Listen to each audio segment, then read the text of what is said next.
विश्वनाथ भगवान की जय, महान कालेश्वर भगवान की जय, कांटेश्वर महादेव की, ताप्ती माता की जय, कुबेरेश्वर महादेव की जय। हर हर महादेव, हर हर महादेव, हर हर महादेव। काशी विश्वनाथ, रोगड़दानी, त्रिकालदर्शी, कैलाशी, अविनाशी,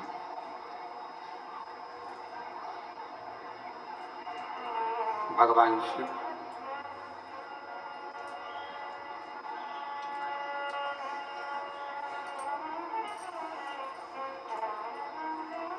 जिनकी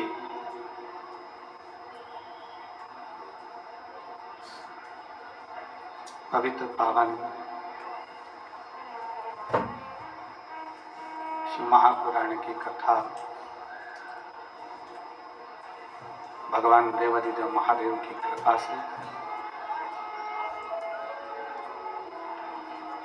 उनकी करुणा, उनकी उदारता से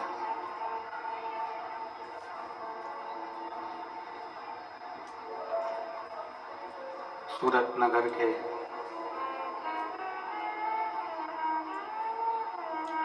इस पवित्र प्रांगण में गुजरात की इस पवित्र भूमि पर भगवान देवाधिदेव महादेव की कृपा से पवित्र पावन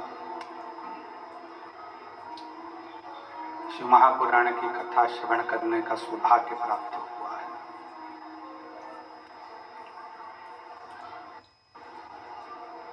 गुजरात की ये पवित्र भूमि,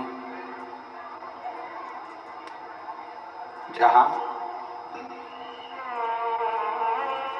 भगवान शिव अपने एक अविरल स्वरूप के साथ में विराजमान है। माँ ताप्ती का पवित्र तट,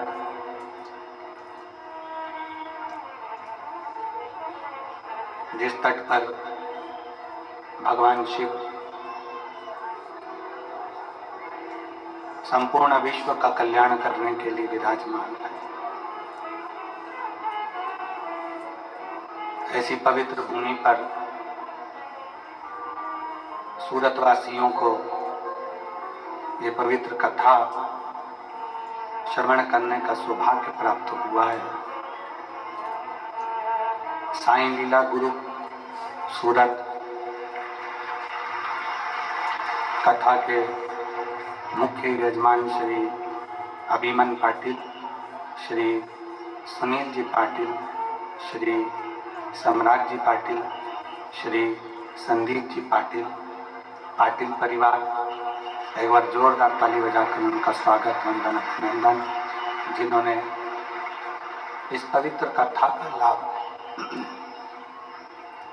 आप और हमको दिया है।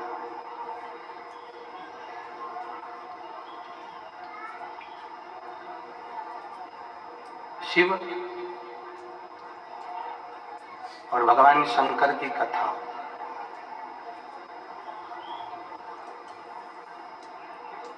ये कोई साधारण नहीं है।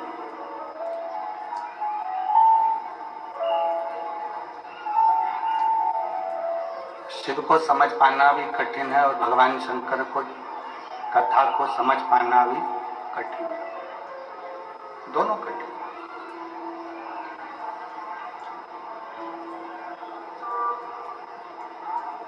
ना जाने कितने कितने संत, साधु, तपस्वी, साधक, उपासक तप कर कर कर चले गए, पर शंकर को समझ नहीं।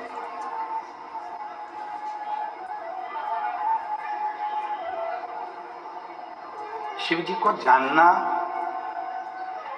भगवान शंकर को पहचानना बड़ा कठिन, बहुत कठिन।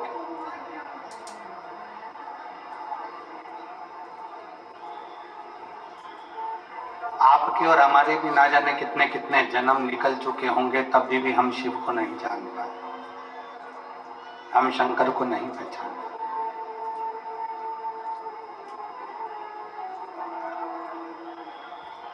पीछे की आवाज बढ़ाओ, पीछे पीछे।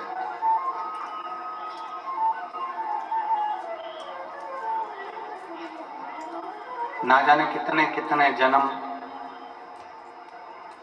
आपके और हमारे निकल गए होंगे, तो भी हम भगवान शंकर को पहचान नहीं पाए।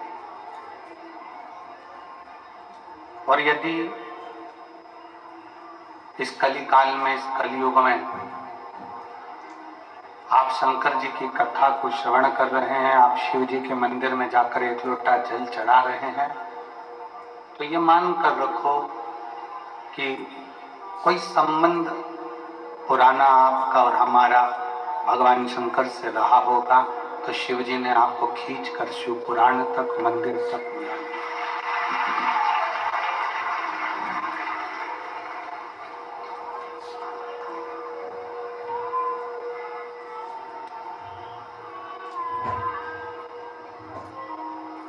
इस कलिकाल में शिव भक्ति,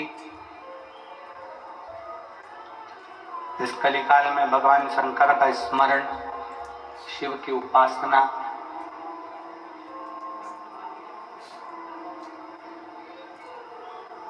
खाली नहीं जाती है। शिव भक्ति का एक सबसे बड़ा फल है कि शंकर की भक्ति कभी निष्फल नहीं होती।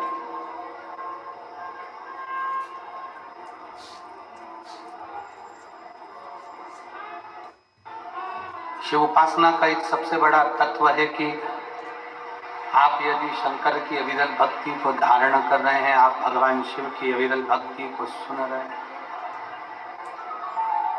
तो वो भक्ति खाली नहीं।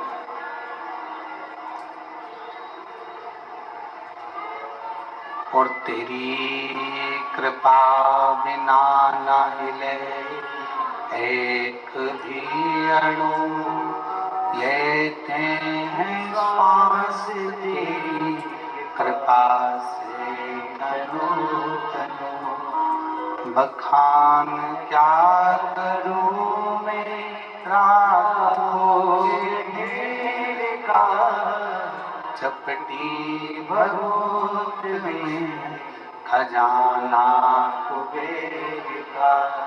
हे गंगाधार मुक्ति द्वार ओंकार तू, बोले ओंकार तू, आयो शरण तिहारी शंभु तार तार।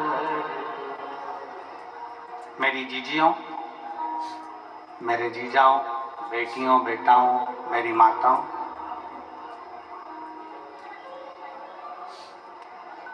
शिव को अगर एक लोटा जल आप समर्पित करें हैं, भगवान शंकर की भक्ति करें हैं, शिवालय तक गए हैं, शिव पुराण तक गए हैं, ये कभी निष्फल नहीं।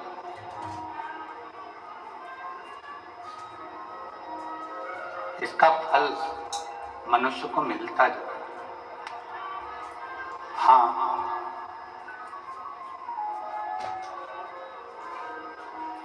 थोड़ा समय लग सकता है।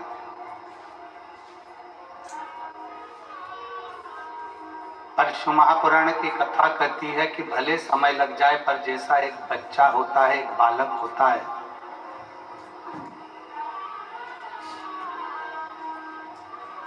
और वो बच्चा, वो बालक अपनी पूरी जिंदगी को अलमस्त होकर जीता।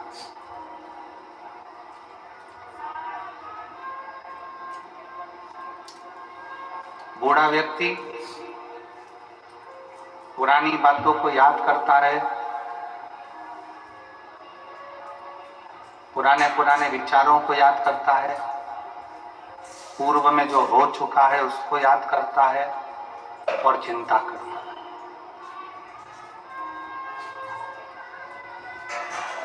किसी बुजुर्ग व्यक्ति को देखना, बूढ़े व्यक्ति को देखना, वो पुरानी बातों को याद करेगा। महाराज जी, हमारे समय पर ऐसा था और ऐसा हो गया और ऐसा रहा और ऐसा हुआ।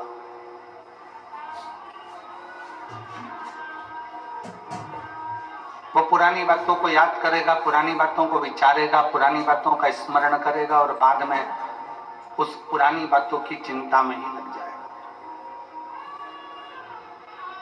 जवान व्यक्ति, युवान मेरे भाई बहन, युवान व्यक्ति आने वाले समय की चिंता में रहते हैं। हो सकता है कल का मार्केट डाउन हो जाए, हो सकता है कल का ये मार्केट टूट जाए, कपास डाउन हो जाए, या सोयाबीन ज्यादा हो जाए, या ये हो जाए या वो हो जाए। बूढ़ा व्यक्ति पुरानी बातों को याद कर कर चिंता करता है, चिंतित होता है और चिंता में डूबता है। युवान भाई बहन, नवयुवक बेटा बेटी आने वाले कल की चिंता में डूबे रहते हैं और वो अपनी जिंदगी को कल की चिंता में लगाते लगाते लगाते लगाते मायूस हो जाते हैं, चिंतित हो जाते हैं।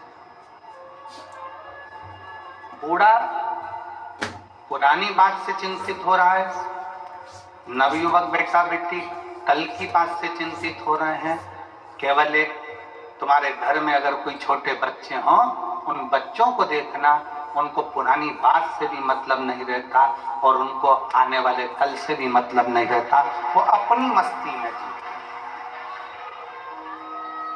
कल क्या हुआ भूल गए, मम्मी ने कितना डांटा भूल गए, पापा ने क्या कहा भूल गए, दादी ने पटक कर खूब मारा भूल गए। वापिस आए, दादा की गोद में बैठ गए, दादू ऐसा, दादी ऐसा, मम्मी ऐसा, पापा ऐसा, भूल गए। बूढ़ा व्यक्ति पुरानी बातों को याद कर कर रोता है, चिंता में डूबा रहता है। जवान व्यक्ति कल की चिंता में डूबा रहता है और बचपना बच्चा कोई चिंता नहीं करता। उसको मालूम है कि मेरे दादा दादी, मेरे माँ बाप बैठे हैं तो मुझे चिंता क्या करना। बस आपको और हमको भी वही जिंदगी जीना है, एक बच्चे जैसी, कि प्रसन्न होकर जियो और जब भी चिंता लगे तो ये कह दो कि मेरे दादा दादी बैठे हैं, मेरे महादेव, मेरे शंकर बैठे हुए हैं, मेरा शंभू बैठा। अकाल मृत्यु वो मरे जो काम करे चंडाल का और काल उसका क्या बिगाड़े, जो भक्त हो महान। जो शिव की उपासना में डूबा हुआ है, जो शंकर की आराधना में डूबा हुआ है, तो उसको ये सोचना चाहिए कि मैं बच्चा हूं, मेरा बाप।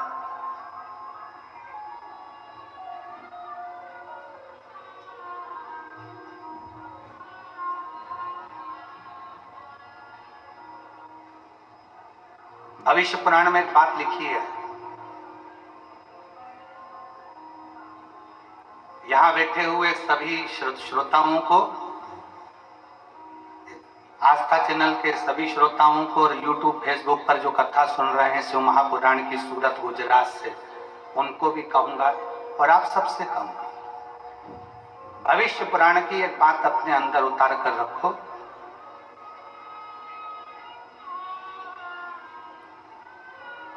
आपकी जब उम्र बढ़ती चली जाए, आपकी जब उम्र बढ़े तो आपके पहचान के जितने बुजुर्ग हैं ना, उनसे मिलना चालू करो। कारण आपकी उम्र बढ़ेगी और आप अपने घर के, परिवार के, मोहल्ले के, सोसाइटी के, नगर के बुजुर्गों से, जिनसे आप पहले मिलते रहे हो, उनसे मिलते रहोगे तो आप कभी, आपको ये नहीं लगेगा कि मैं बहुत उम्र में बुजुर्ग हो गया हूं, बड़ा हो गया हूं। बड़ों के पास बैठोगे तो ऐसा लगेगा अभी भी मैं इनका बच्चा हूं, अभी भी मैं इनका छोटा बेटा हूं। ये भविष्य पुराण कहती है।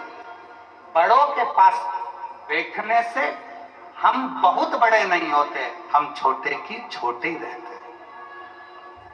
पत्नी के पास बैठोगे तो वो कह देगी तुम्हारी उम्र इतनी हो गई, तुम्हारा बर्थडे ये वाला आ रहा है, तुम्हारा वो जन्मदिन ये वाला आ रहा है। पति के पास बैठोगे तो कह देगा कि तुम्हारा जन्मदिन ये वाला आ रहा है। बहन के पास बैठोगे तो बहन कह देगी तुम्हारा जन्मदिन ये आ रहा है। भाई के पास बैठोगे तो कह देंगे तुम्हारा जन्मदिन ये आ रहा है। पर किसी घर के बुजुर्ग के पास बैठोगे, अपने माता पिता के पास, अपने काका काकी के पास, अपने बुआ फूफा के पास, अपने मामा मामी के पास, अपने नाना नानी के पास, अपने दादा दादी के पास, अपने मोहल्ले में रहने वाले किसी बुजुर्ग के पास बैठोगे तो वो तुरंत कह देगा मुझे तो नहीं लगता कि इतने साल का हो गया, तो मेरा वही छोटा सा बबुआ है, तू मेरा भी छोटा सा बेटा है। उसकी निगाह में आप छोटे की छोटे ही, उसकी निगाह में आप छोटे की छोटे ही।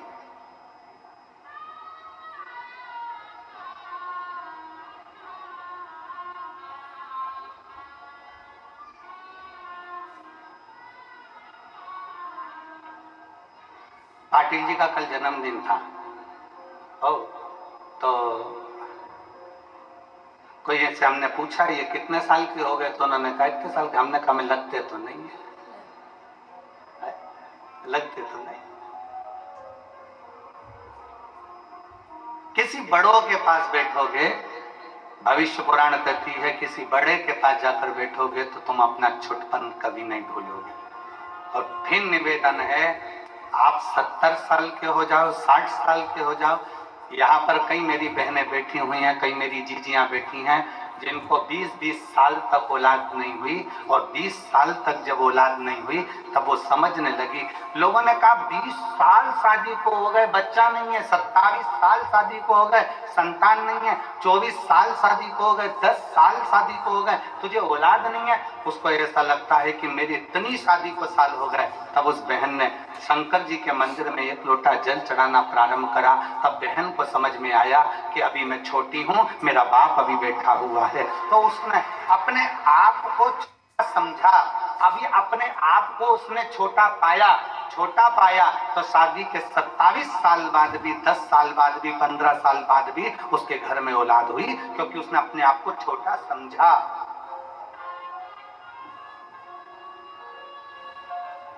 बड़ी बहू और छोटी बहू, इसमें दोनों में सबसे ज्यादा सुखी कौन सी रहती है?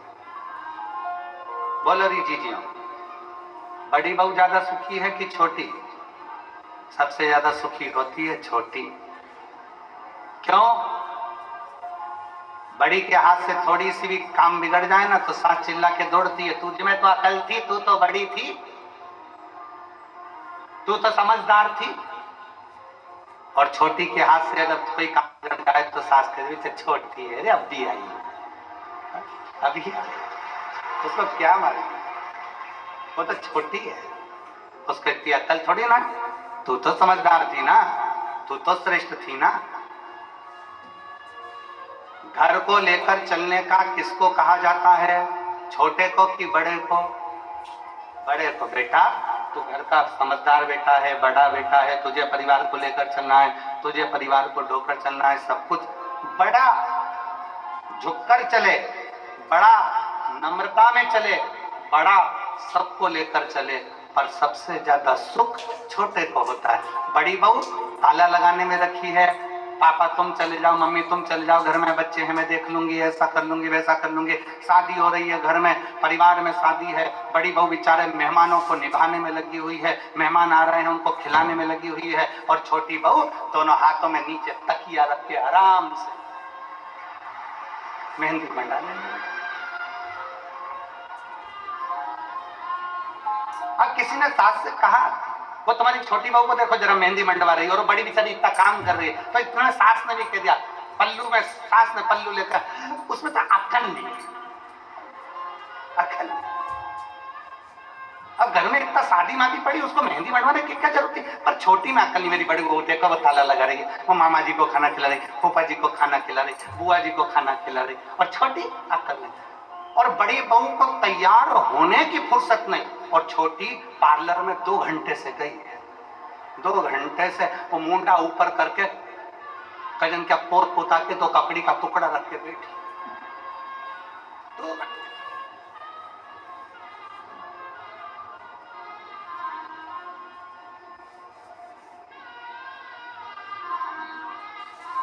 शादी में बड़ी बहू बेचारी काम में लगी रही और छोटी सबसे पहले बफेट में गई। इसमें पानी और डालो, पानी डाल फिर किसी ने कहा वो देखो तुम्हारी छोटी बहू को देखो जरा। अब क्या करें, देखो उसमें अक्ल नहीं है, हमारी बड़ी बहू समझदार है। तो अच्छा ईमानदारी से बोलो, बड़ी बहू समझदार समझदार समझदार समझदार समझदार, तो जायदाद का हिस्सा बड़ी बहू को ज्यादा मिलेगा क्या? नहीं, हिस्सा दोनों को बराबर मिलेगा। तो समझदार रहने से फायदा कौन सा?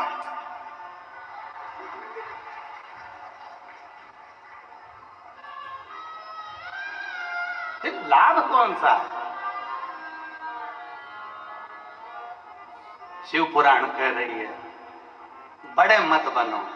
शिव पुराण कहती है दिल से हमेशा स्मरण करना, दिल के बड़े बनना, पर अपने हृदय से छोटे रहकर, चित्त से छोटे रहकर, अपने माता पिता के चरणों के दास रहकर,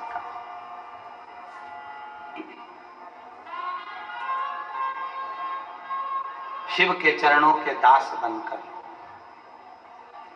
छोटे बनकर जो जिंदगी जी सकते हो, छोटे बनकर जो सुख झेल सकते हो, जो ले सकते हो, वो सुख कहीं नहीं मिल सकता। भविष्य पुराण कहती है कि बड़े को चिंता, बड़ा स्मरण करता रहता है पूर्व का, जवान युवान बहन भाई चिंता में डूबे रहते हैं कल की, और बच्चा अपनी आनंद की जिंदगी जीता है। उसको मालूम है मेरे घर में मेरे माँ बाप, मेरे माता पिता। छोटे बने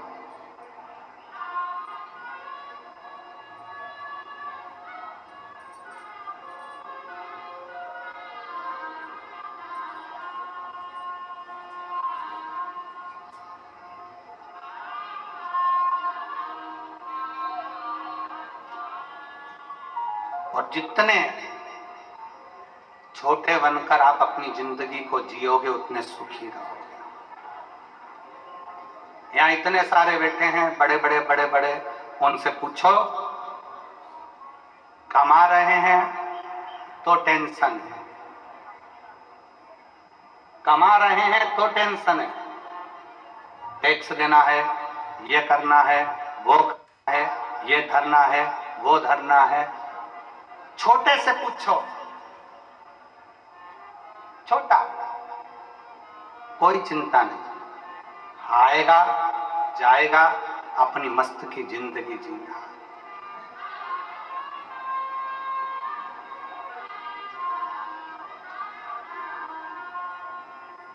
अपनी मस्त की जिंदगी। महाराज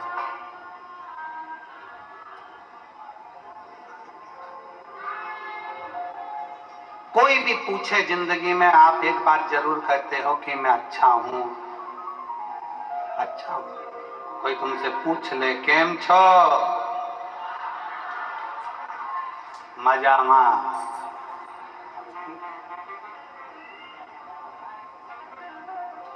कोई कह दे तुमसे सुरतिया लालाओ केम छो,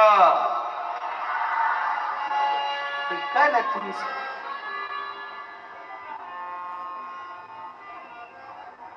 हम कभी ये बोले कि हम मजा में नहीं हैं? तो निवेदन है जब हम कोई पूछता है केम छो तो आप कहते हो मजा में, तो बस एक बात अपने अंदर उतार के रखो कि दुख की जिंदगी हो चाहे तकलीफ की जिंदगी हो, शंकर के मंदिर में 1 लोटा जल अगर चढ़ाते रहोगे तो मजामा तो रहते ही रहोगे, तुम्हें चिंता करने की जरूरत पड़ेगी। और मैंने तेरे ही भरोसे बाबा, तेरे ही भरोसे हवा बिच उड़ती जवानी, बाबा डोर में कटी जाएगी।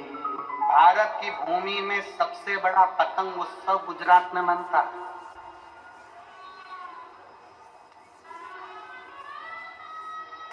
जितनी गुजरात के लोग उड़ाते हैं उतनी कोई नहीं उड़ा पाता।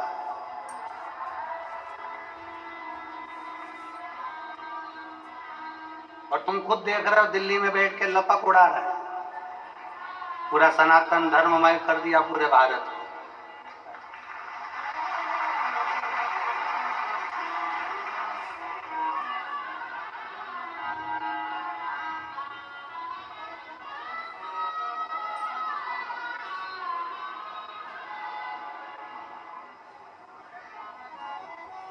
खूब उड़ाओ,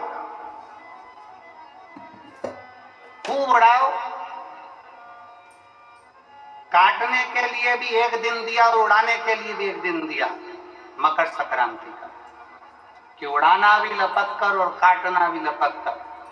और शिव महापुराण की कथा कहती है, आसमान की पतंग को काटो मना नहीं है, पर किसी के व्यापार को और किसी के हृदय को और किसी के शरीर को मत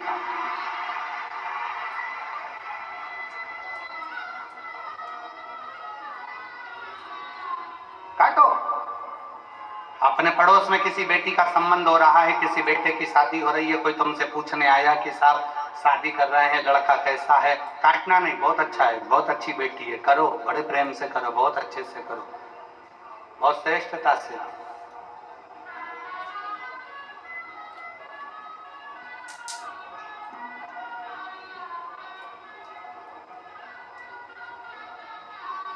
काटना नहीं। मेरे शंकर भगवान ने, मेरे उघड़दानी ने, मेरे शिव ने, मेरे त्रिकालदर्शी ने, मेरे कैलाशी ने, मेरे अविनाशी ने, मेरे शंकर भगवान जब एक बार भगवान शिव श्री सेलम की भूमि पर बैठे हुए थे,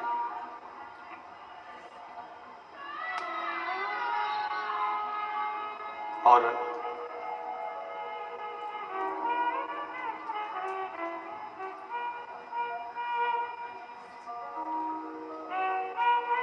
शिव जी श्री शैलम की धरा पर बैठे हैं। कार्तिक बाबा षडानंद कार्तिकेय जी उनसे मिलने के लिए आए।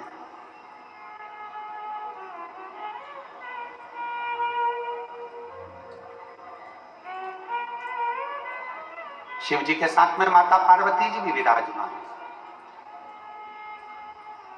और जब जब मेरे महादेव श्री शैलम की भूमि पर बैठते हैं, जब जब मेरे देवाधिदेव महादेव श्री शैलम में जाकर बैठते हैं पार्वती जी के साथ में, तब तब माता पार्वती जी शंकर भगवान से गायन विद्या को सीखती है।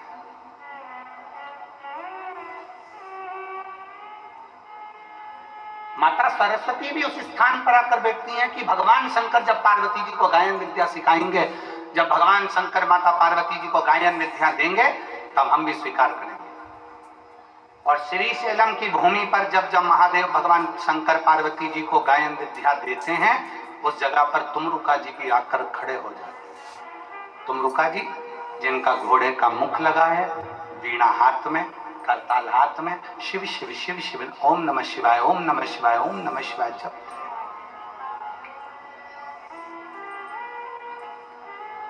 वो भी बैठे। शिव महापुराण की कथा कहती है,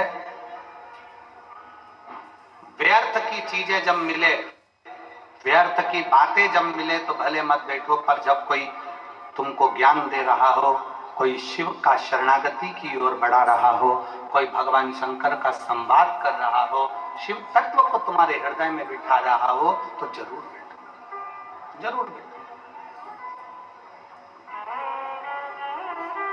और अपने घर के बच्चों को ये संस्कार दो, अपने घर के बच्चों को ये समझा दो कि अपने नगर में, मोहल्ले में, क्षेत्र में, कॉलोनी में, सोसाइटी में, अपने शहर में कहीं पर भी भगवान की कथा हो, बन सके तो ऐसा प्रयास करना कि उस कथा में आगे बढ़कर थोड़ा सा सहयोग करना, बन सके थोड़ा सहयोग।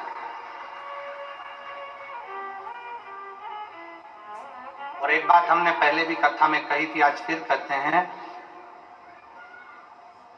उपहार देकर बच्चों को केवल बचपन में खुश किया जा सकता है। बच्चों को अगर खुश रखना है, बचपन में उसको खिलौना दे दो, सामान दे दो, झुनझुना दे दो, मिठाई खिला दो, ये खिला दो, वो खिला दो, टॉफी ला दो, गिफ्ट ला दो, माला ला दो, उसका वीडियो गेम ला दो, उसको मोबाइल दिला दो, बच्चा खुश हो जाए। उपहार देकर बच्चे को केवल बचपन में खुश रखा जा सकता है। उपहार देकर बच्चे को केवल बचपन में खुश रख सकते हो। परशु महापुराण की कथा कहती है, संस्कार देकर बच्चे को जिंदगी भर खुश रख सकते हो। पूरी जिंदगी बच्चे को खुश रखा जा सकता है, पूरा जीवन।